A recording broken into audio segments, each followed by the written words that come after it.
पहले थोड़ा सा ज़रा इंट्रो कर लेते हैं। फैक्टर्स फिजिक्स में भी हमने पढ़ा हुआ है कि कुछ क्वांटिटीज ऐसी होती हैं जिनकी डिस्क्रिप्शन के लिए उनको उनका साइज भी चाहिए होता है और उनकी डायरेक्शन भी चाहिए होती है। ठीक है, तो साइज के लिए मैं मैग्नीट्यूड लिख देता हूँ, magnitude and direction as well. ये जब आप लोग एएस में मैकेनिक्स पढ़ रहे होंगे ना, तो उसमें ये बहुत ही ज़्यादा यूज होगा। लाइक फॉर एग्जांपल मैं फोर्स अप्लाई कर रहा हूँ एक बॉक्स के ऊपर। ठीक है, सो फ्लोर फोर्स अप्लाई कर रहा हूँ now of 10 Newton. Now, this 10 Newton is basically the size of the force, which is called the magnitude. And also, to describe it completely, we need to mention the direction as well. मैं किस direction में force apply कर। सो जब direction आएगी तो तब पता चलेगा कि क्या चल रहा है। वो फोर्स इस डायरेक्शन में भी हो सकती है, इस डायरेक्शन में हुई तो वो पुल होगी, पुश होगी, push to the box. And अगर वो बैकवर्ड साइड पे हुई तो वो पुल होगी। ठीक है, तो force is describe as the vector quantities. अब हमने इन चीज़ों को मैथमेटिकली देखना है, तो इसलिए हम इतना ज़्यादा अभी इस फोर्स वाली इस डिटेल में नहीं जाएंगे।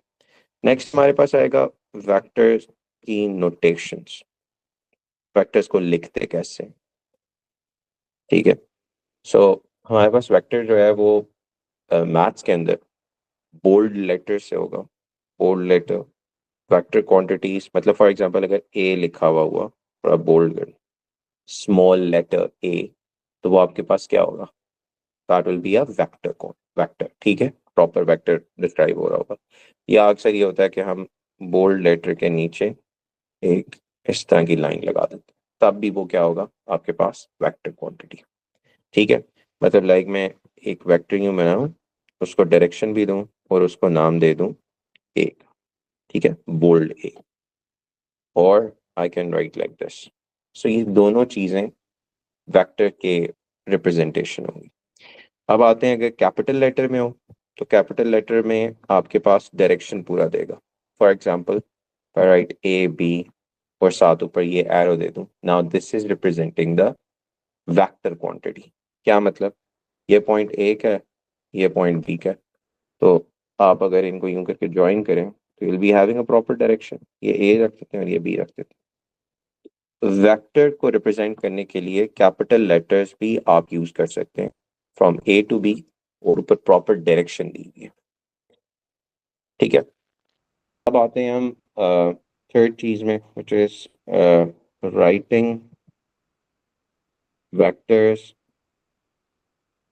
एज क्या कहेंगे, नंबर पेयर्स। ठीक है, ठीक। उसमें हमारे पास सबसे इंपॉर्टेंट चीज आएगी, उसको हम कहते हैं column vector. Column vector, column होता क्या है? लाइक देखो, अगर मैं यूं चलूं तो रो होती है, यूं चलूं तो कॉलम होता है।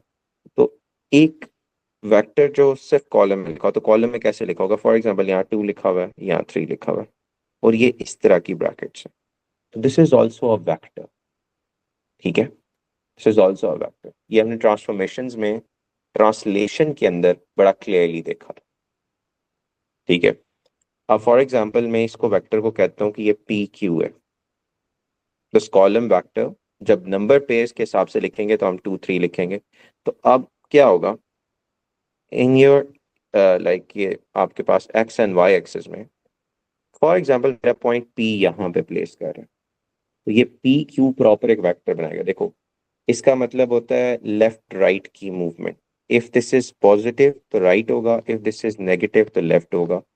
This will be up down movement, positive up, negative down.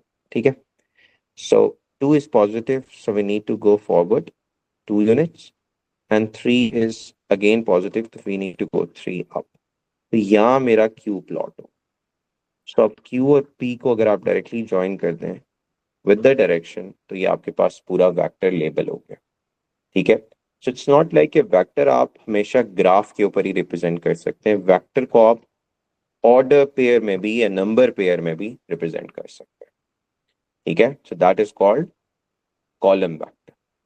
अब ये सीधी बात भी पूछ सकता है और मतलब रिवर्स भी, कन्वर्स भी इसका पूछ सकता है। कन्वर्स का क्या मतलब है, देखें फॉर एग्जांपल मैं यहाँ पे एक अपना ग्राफ आपको दे दे वो, और वो कहे जी कि एक वक्त यहाँ से स्टार्ट हो रहा है और यहाँ, और वो उसको यूं डायरेक्शन दे दे और यहाँ लिखे x y. Now if you ask you to find out x y, आपने मतलब ऑर्डर पेयर में ये जो नंबर पेयर हमारे पास आते हैं, सो हमने देखना है कि एस एक्स से वाई तक जाने के लिए हमें लेफ्ट राइट मूवमेंट कितना करना पड़ा। So we have to go one to the right, तो मैं वन लिखूंगा, and we need to go three downwards, तो मैं यहाँ -3 लिखूंगा, ठीक है। तो ये आपके पास सूरत हाल है इन चीज़ों की। डायरेक्ट को मसला तो नहीं है इन चीज़ों में। ये आपके पास जो है ना कॉलम वेक्टर्स आ गए। सो आपको कोई भी पॉइंट देके वो उससे मूवमेंट करा सकता है, और इस चीज़ की हमने बहुत डिटेल प्रैक्टिस की हुई है ट्रांसफॉर्मेशंस में, ठीक है, ट्रांसलेशन के अंदर। Going to the next one, then we are having equal vectors. Equal vectors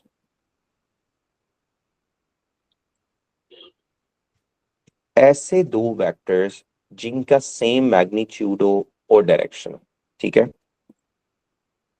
any two vectors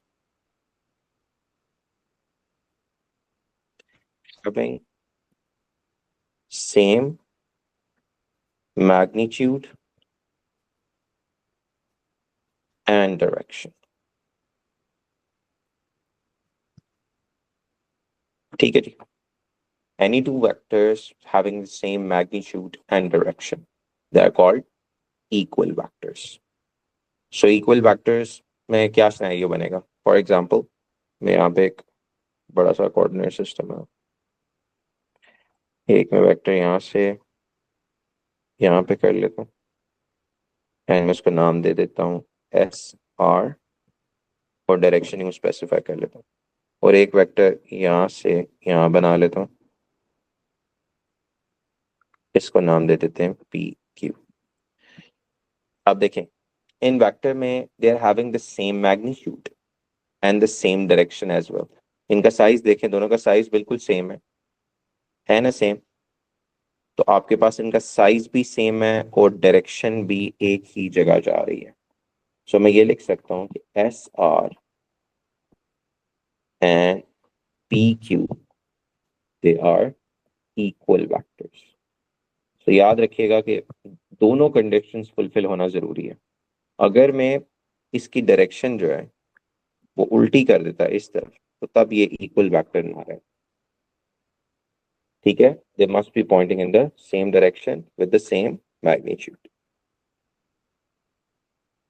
clear होगी बात, तो ये आपके पास इक्वल वेक्टर्स कहा जाते हैं। ये छोटी छोटी चीजें, ये सारी आगे हम ना जब पास पेपर्स करेंगे वहां यूटिलाइज होंगी, इसलिए अपनी चीज इन सारी चीजों को क्लियर रखिएगा। Multiplying a vector by a scalar, ये आप समझे सबसे ज्यादा इंपॉर्टेंट चीज है पैरेलल वेक्टर्स को जनरेट करने के लिए। एक वेक्टर को हमने स्केलर से मल्टीप्लाई करना है। स्केलर क्या होता है, scalar is a number without direction, जैसा 2 हो गया, 3 हो गया, -3 हो गया, कोई भी नंबर हो, कांस्टेंट नंबर, ठीक है, उसको स्केलर कहते हैं। अब मल्टीप्लिकेशन करते कैसे हैं, पहले तो हमने ये सीखना है। हम अपना जो है ना वो कॉलम वेक्टर से स्टार्ट करते हैं। सो यहाँ पे अगर मैं लिखूँ 2, यहाँ पे लिखूँ मैं 4। Now this is my vector A B, ठीक है, 2 4। अब मैं ऐसा करता हूँ कि मैं अपने वेक्टर को 3 से मल्टीप्लाई कर देता हूँ, 3 of A B. It means if I multiply to multiply 3 to the other side as well, ठीक है। तो जब 3 से मल्टीप्लाई, यहाँ पे 2 4। अब याद रखना हमारे पास फ्रैक्शन में क्या होता है, इधर मैं थोड़ा सा जरा बता देता हूँ। फ्रैक्शन मल्टीप्लिकेशन, क्योंकि बच्चे उसको कंफ्यूज कर रहे होते हैं उसके साथ। फ्रैक्शन मल्टीप्लिकेशन में क्या होता है, for example if I multiply 2 with 3 divided by 7. Now in fraction multiplication, हमारी ये assumption होती है, थोड़ा डिटेल में लिख रहा हूँ, बाय 2 इस तरीके से मल्टीप्लाई होगा, ठीक है। सो 2 will multiply with 3 and 1 will multiply with 7। सो 2 3 क्या होगा 6 एंड 1 इंटू 7 इज 7, ठीक है। इसको ध्यान में रखना है आपने। ये होती है फ्रैक्शन मल्टीप्लिकेशन, और इसी को हम कंफ्यूज करा देते हैं वेक्टर की मल्टीप्लिकेशन से। अब ये चीजें देख के जरा ऊपर देखें, वेक्टर मल्टीप्लिकेशन ऐसी नहीं होती। वेक्टर मल्टीप्लिकेशन के लिए क्या सिनेरियो बनेगा आपके पास, आपका 3 ऊपर से भी मल्टीप्लाई होगा और 3 नीचे वाले कंपोनेंट से भी मल्टीप्लाई होगा। सो ये आपके पास आंसर आएगा 3 2 6 and 3 4 12। This will be your answer. But fraction में ऐसा नहीं हुआ था। फ्रैक्शन में you are having a numerator which multiplied with the numerator and denominator which multiply with the denominator.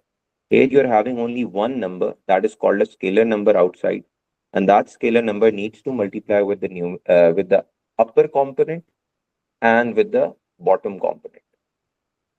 Got it? तो इस चीज का ध्यान रखना, हम लोग मैक्सिमम गलती इन चीजों पे कर देते हैं। अच्छा, एक जरा क्वेश्चन कर लेते हैं। If you're having u is equals to 8 negative 4, find 1/4 u। अच्छा, एग्जाम के अंदर जो हमें कॉमन मिस्टेक मिलती है वो ये भी मिलती है कि बच्चे इसके नीचे लाइन लगा देते हैं। लाइन लगा दी तो ये फ्रैक्शन में चेंज हो जाएगा, ध्यान रखिएगा, ये लाइन नहीं होती इसमें। ओके, नाउ u की वैल्यू है 8 negative 4, find the value of 1/4 u। So multiplying 1/4 on both sides इस इक्वेशन में। ओके, नाउ डिटेल अगर क्वेश्चन करें तो क्या होगा, ऊपर वाले कंपोनेंट से 1/4 अलहदा मल्टीप्लाई होगा, नीचे वाले कंपोनेंट से 1/4 अलहदा मल्टीप्लाई होगा। सो ये क्या हो जाएगा 2, दिस विल बी -1, ठीक है। सो ये आपके पास आंसर आ जाएगा। Same is the case with negative number. Negative number भी जब मल्टीप्लाई होगा तो you are having the same stuff, b is equals to -3 2।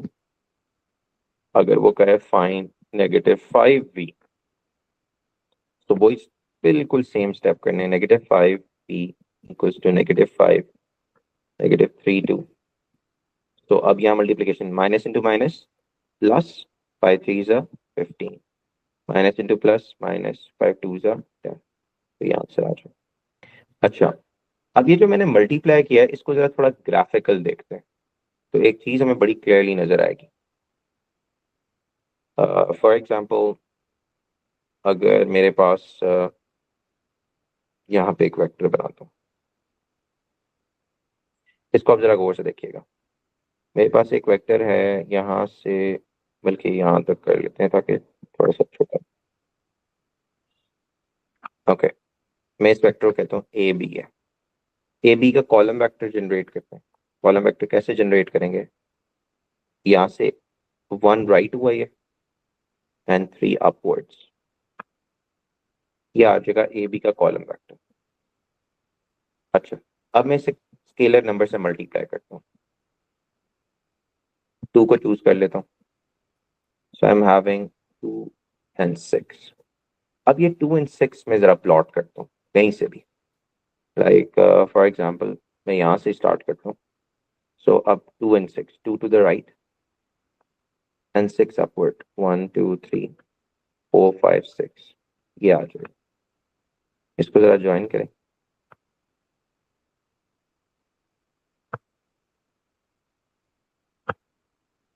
इसको मैं लिख लेता हूँ डबल ऑफ ए बी। अब इनमें ना आपको एक चीज नजर आएगी which is like very important, they are parallel.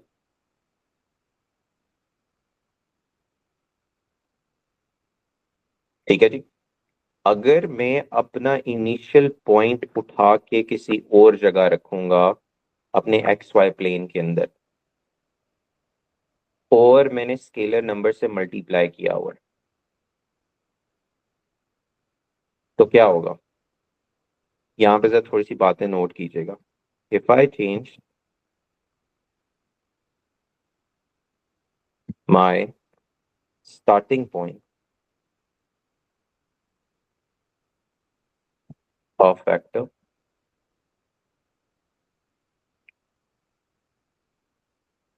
and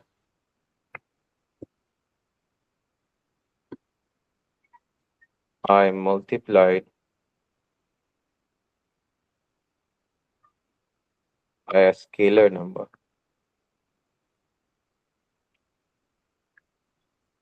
then both vectors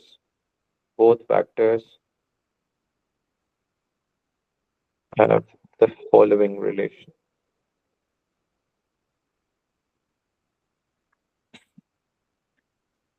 क्या रिलेशन होगा जरा याद रखना. अगर ये जो मेरे स्केलर है, scalar is positive, then both vectors will be parallel to each other.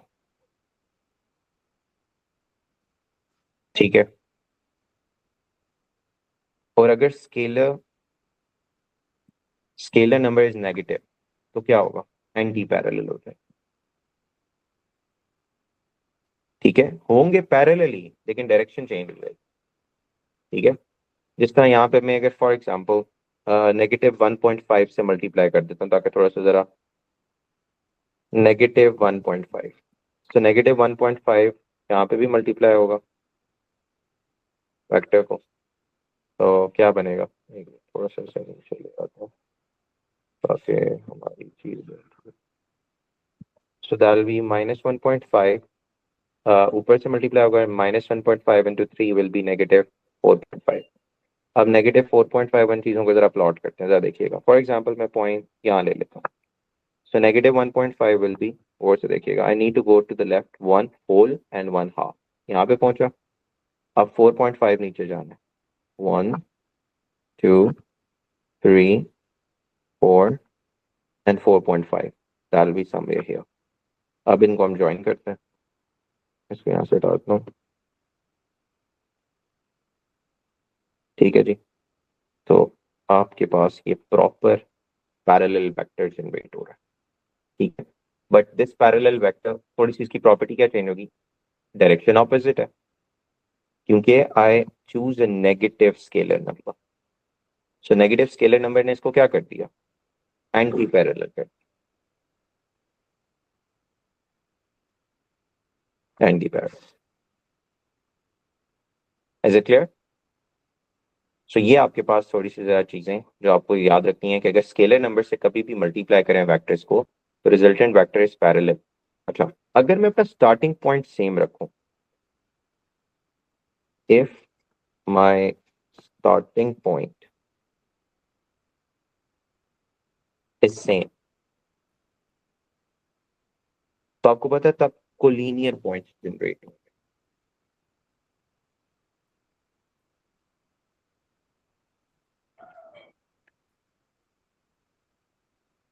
ठीक है, कोलिनियर पॉइंट्स जनरेट होंगे. क्या मतलब?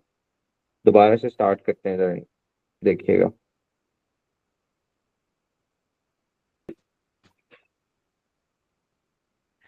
ओके, एक वेक्टर यहाँ ले लेता हूँ मैं,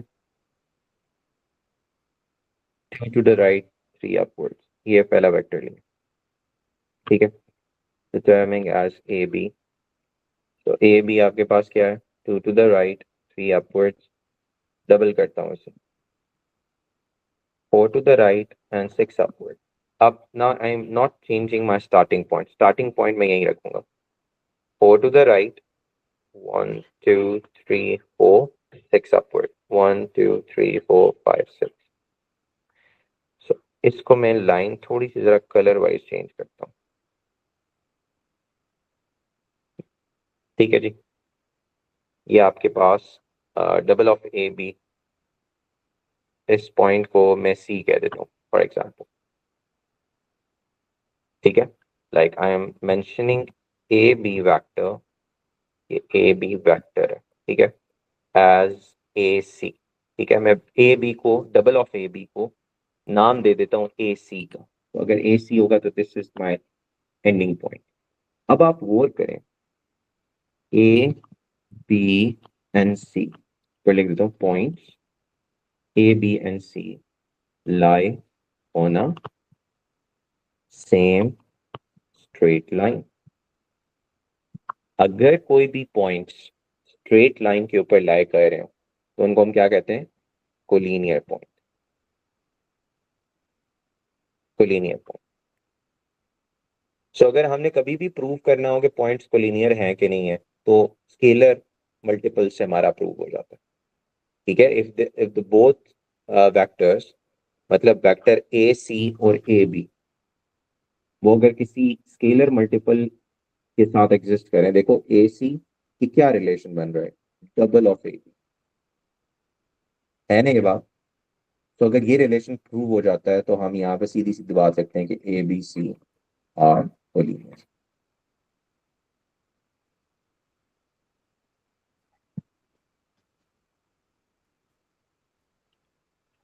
ठीक है जी, क्लियर बात होगी?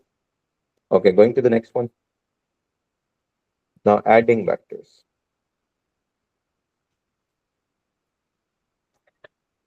अच्छा, अगर कॉलम वेक्टर हो तो बड़ा इजीली हमारे पास ऐड हो जाता है।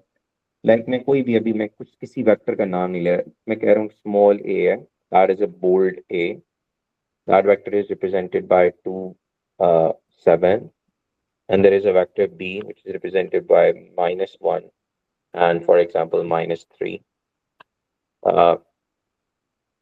मैंने क्वेश्चन दिया आप लोगों को a प्लस बी निकालें, तो आपने बिल्कुल कोई मसला ही नहीं है, ऊपर वाली क्वांटिटी को प्लस कर दें ऊपर वाली के साथ, नीचे वाली क्वांटिटी को प्लस कर दें नीचे वाली के साथ।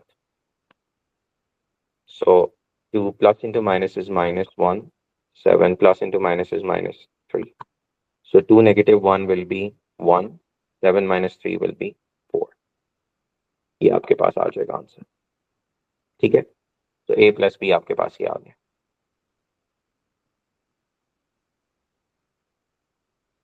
ठीक है, so I hope things are clear. Direct addition का कोई मसला नहीं होना चाहिए, डायरेक्ट एडिशन हम आराम से उनसे करा लेते हैं। व्हाट इफ हमारे पास प्रॉपर लाइक ग्राफ के ऊपर एडिशन है? देखें, मैं एक जनरल से आपको क्वेश्चन बना के फिर समझाता हूँ कि होता क्या है। वेक्टर की एडिशन के लिए आपका जो दरमियान वाला लेटर हो ना, वो हमेशा सेम होना चाहिए। लाइक मैं एक मिनट यहाँ बना, ये ए बना लेते हैं, ये बी बना लेते हैं, और यहाँ कहीं सी बना लेते हैं। अच्छा, अब जरा गौर से देखिएगा, एक वेक्टर में ये बना रहा हूँ ए से सी, ठीक है, और सेकंड पाथ में ये दे रहा हूँ ए से, बल्कि इसका कलर चेंज करते हैं ताकि हमें डिफरेंस पता चले। पहले हम ए से बी गए, ठीक है, और फिर बी से सी चले गए। ठीक है जी, अब मैं एक जर्नल यहाँ पे इक्वेशन जनरेट करूंगा।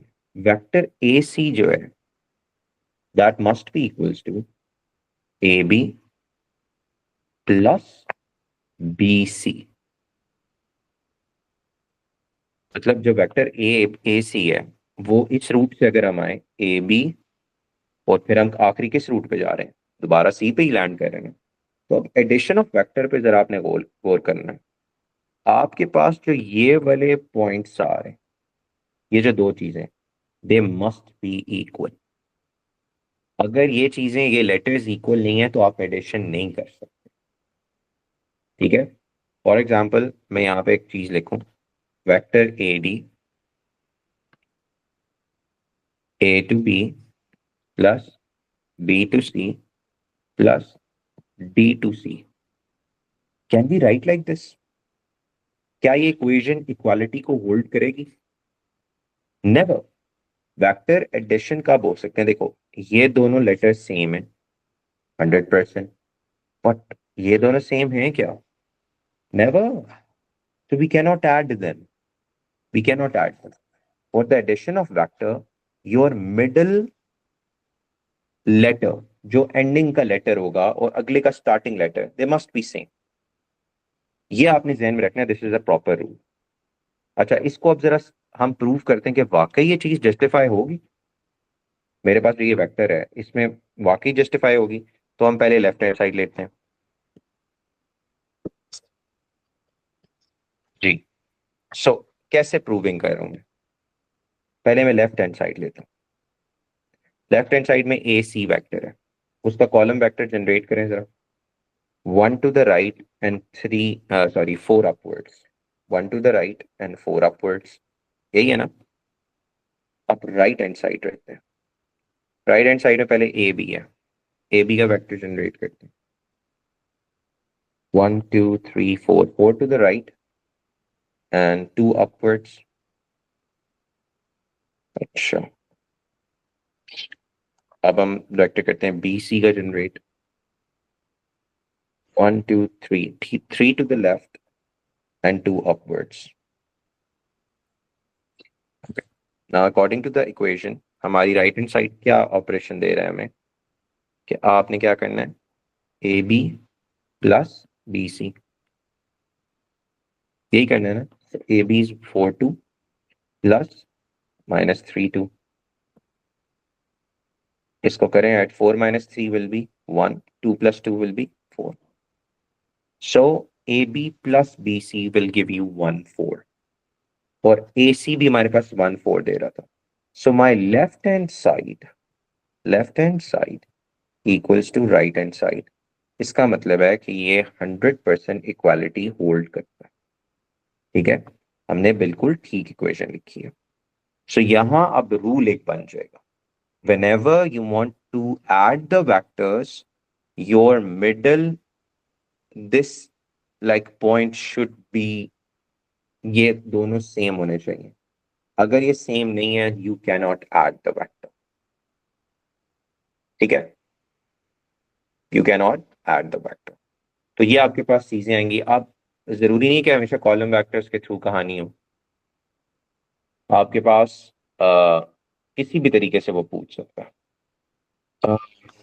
एक क्वेश्चन में कर लेता हूँ ताकि थोड़ा सा जरा क्लैरिटी हो. ये 1 1 मार्क के क्वेश्चन आ जाएंगे विदाउट कैलकुलेटर में. हमारे पास एक वेक्टर है A, column vector that is 3 4 and vector B that is 2 -1. ठीक है, ऐसा दैट फाइंड 2a - 3b. ठीक है, सो 2a - 3b.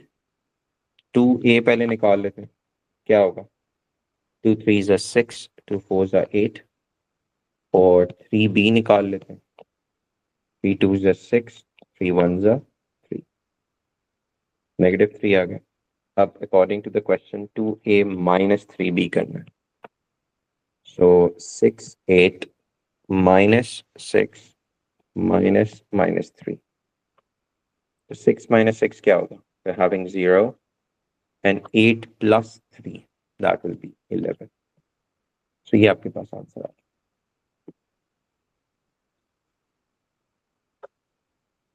ठीक है, तो एडिशन ऑफ फैक्टर्स में ये भी ध्यान रखें. ओके, अब हम चलते हैं प्रॉपर अपने फैक्टर्स के की एडिशन अब हम कर रहे हैं.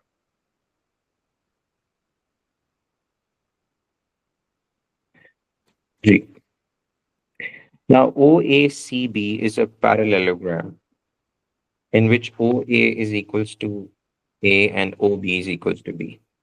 अच्छा, याद रखिएगा कॉन्सेप्ट हमारे पीछे बड़े यूज होंगे. जो भी पीछे से कॉन्सेप्ट हम लेकर आ रहे हैं ना, वो बहुत ज्यादा यूज होंगे.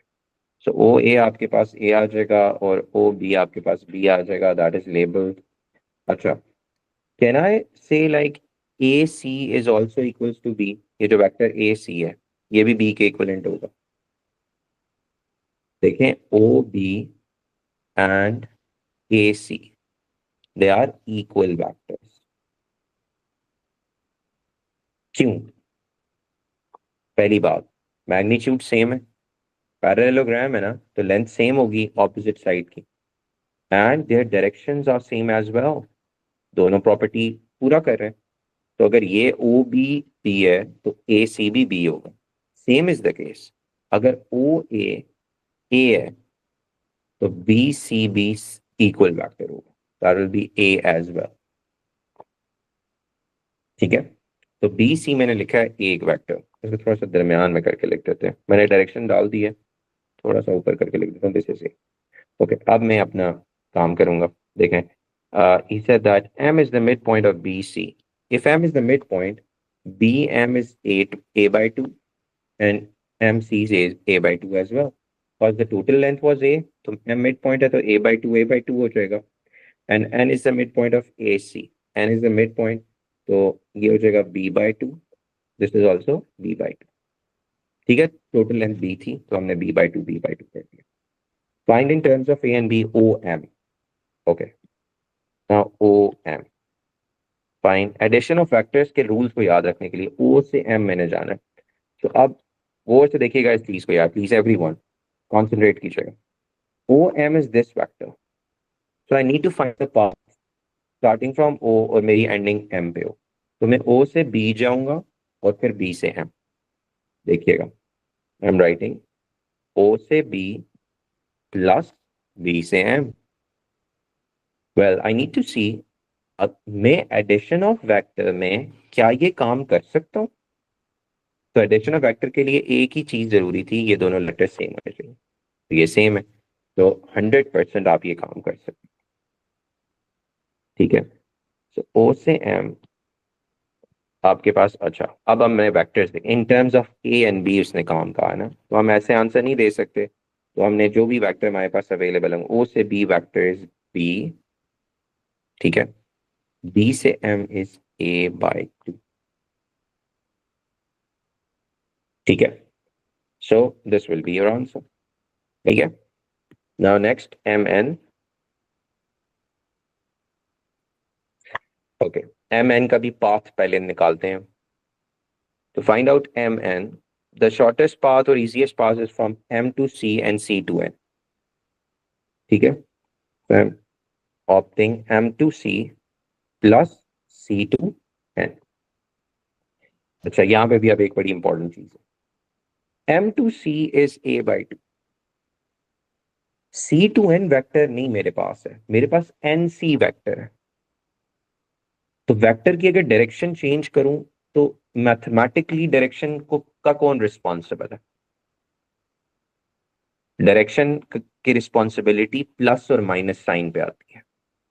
एन से सी b/2 है, तो सी से एन माइनस b/2 होगा. ठीक है, because I change the direction, I need to change the sign as well. Got it. N से सी b/2 था, तो अगर मैं फुली ऑपोजिट चलूंगा सी से एन, तो नेगेटिव b/2. तो your answer will be a/2 minus b/2, या आप इसको सिंप्लीफाइड फॉर्म में भी लिख सकते हैं, a minus b whole two. होता है कि आप सेपरेट ही जनरेट करें, ज्यादा बेहतर है, क्योंकि अगर आगे एडिशन सब्ट्रैक्शन की यूज होगी तो हम सेपरेट ही बड़ा इजीली कर सकते हैं. तो ये आपके पास फर्स्ट पार्ट का सिनेरियो है. तो चलते हैं बी पार्ट की तरफ. तो बी पार्ट इसने कहा है, show that O M plus M N. मैं लेफ्ट हैंड साइड इनकी ले रहा हूँ. ठीक है, मैं इनको शो करा, तो पहले लेफ्ट हैंड साइड का वेक्टर जनरेट करते हैं. What is O M. We already found this thing, that is B plus a/2 plus M N. मैं यही वाली चीज ले रहा हूँ, a/2 minus b/2. Okay, now the same variables आप इनको ऐड अप कर सकते हैं. a/2 plus a/2, half plus half 1 होता है, तो ये आ जाएगा आपके पास a, और सेकंड होगा b माइनस b/2. तो इसको आप एलसीएम ले लें. मैं जरा यहाँ पे इसको सेपरेटली कर रहा हूँ. So a will remain as it is. इसका एलसीएम लें तो ये हो जाएगा 2b माइनस b ओवर 2. याद रखिएगा ये नॉन कैलकुलेटर में आएंगे. तो a plus b/2. This will be your left hand side का. ठीक है, this will be our final answer. Left hand side का मैं ब्रैकेट्स रिमूव कर रहा हूँ. ब्रैकेट्स इसलिए डाली थी, जरा b/2 को मैं ऐड अप करना चाह रहा था b के साथ. आप ना भी डालें then it's fine. Okay, now solving the right hand side. Right hand side आपके पास क्या होगा, O A plus A N. Okay, O A is what, A N is what, b/2. Now ये दोनों अपने आंसर जरा मैच करके देखते हैं. So left hand side value is equals to right hand side. तो ये प्रूव हो गया. ठीक है, उससे क्या शो दैट हमने शो करा दिया. अब मेरे जो लेफ्ट हैंड साइड की जो वैल्यूज आ रही थी, that is 100% equal to the right hand side. Collinear point वाला भी कर लेते हैं। ये हमें वैसे पहले करना चाहिए था, लेकिन चलो कोई बात नहीं।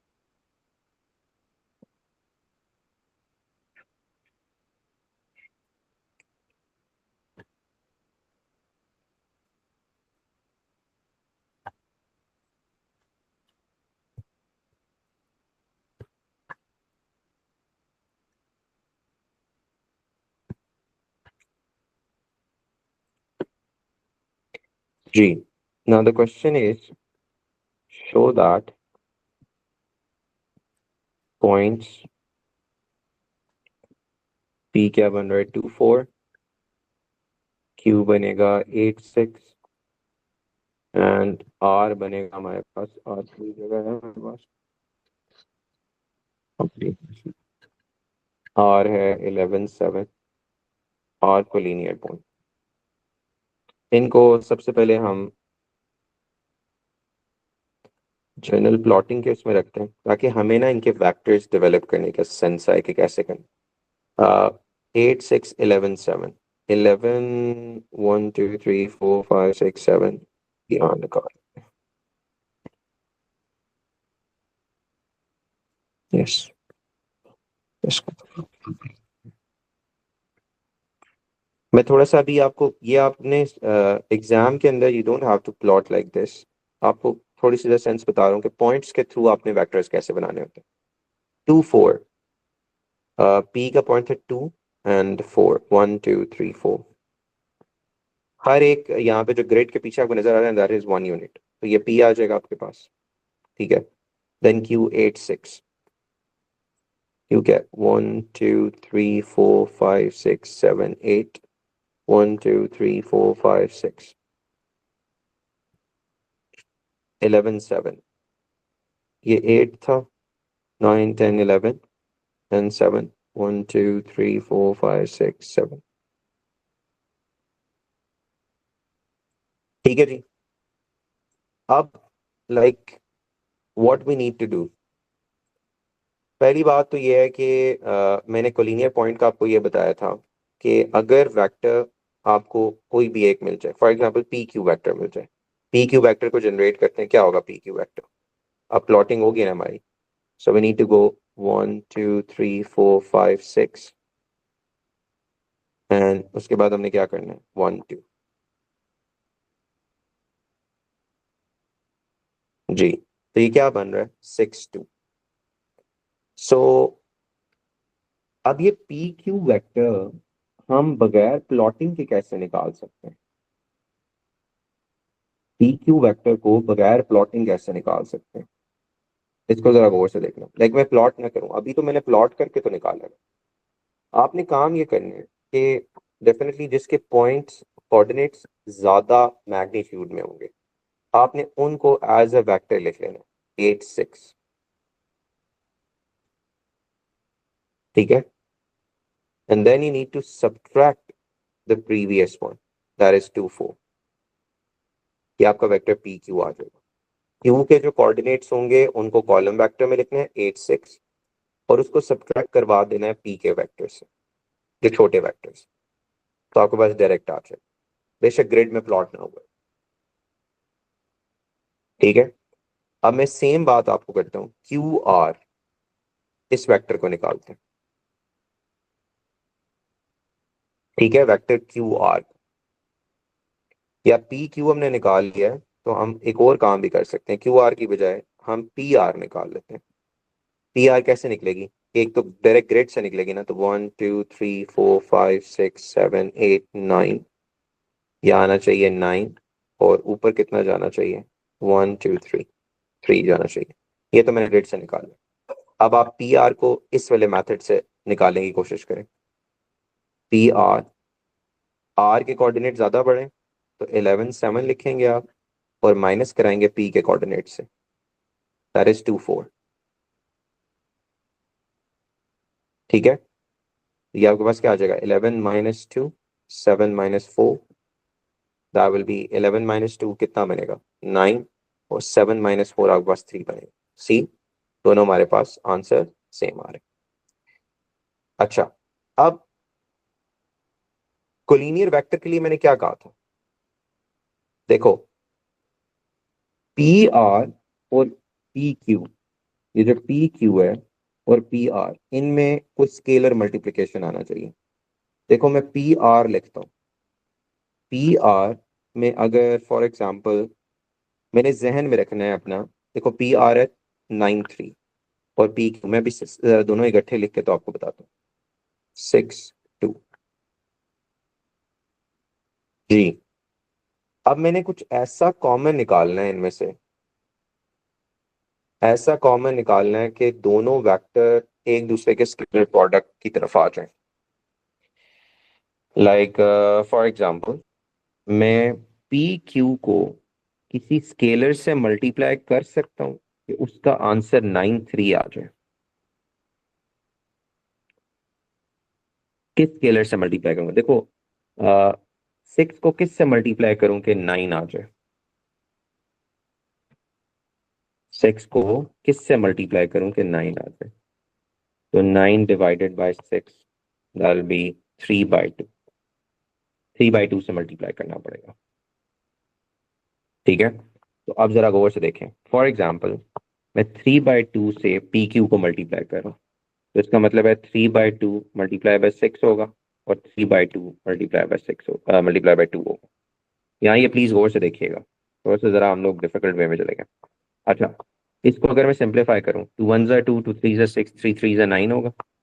अब ये नीचे वाला भी अगर 2 आ जाता है, बट नीचे वाला तो 3 आ रहा है यार हमारे पास। हाँ ये सॉरी, नीचे वाला 3 आएगा तो हमारे पास ये प्रूव हो जाएगा। देखो 2 और 2 कैंसिल हुआ और 3 आ गया। अब जरा गौर से देखें, 3/2 of PQ is giving you 9/3. What is 9/3? 9/3 is PR. So 3/2 of PQ will give you PR. कोई भी अगर नंबर स्केलर मल्टीपल हो रहा है और आपके पास एक और वेक्टर जनरेट हो रहा है जिनके स्टार्टिंग पॉइंट सेम थे, तो ये कोलिनियर पॉइंट प्रूव हो जाएंगे। ठीक है, यहां से अगर आप गौर से देखें, ये वैसे भी कोलिनियर पॉइंट है और आपने शो कराना है कोलिनियर पॉइंट। ये सारे जो है ना, all the 3 points lie on a line. तो हमने प्रूव क्या कराना होता है? हमने दो वेक्टर लेके उनको ये देखना होता है कि वो स्केलर प्रोडक्ट के इक्वलेंट हैं। जैसा मैंने यहाँ 3/2 यहाँ पिक किया, तो 3/2 दोनों से मल्टीप्लाई करके वाकई 9/3 दे रहा था। तो बिल्कुल दे रहा था, ऊपर वाला 9 उसने दे दिया और नीचे वाला 3 दे दिया।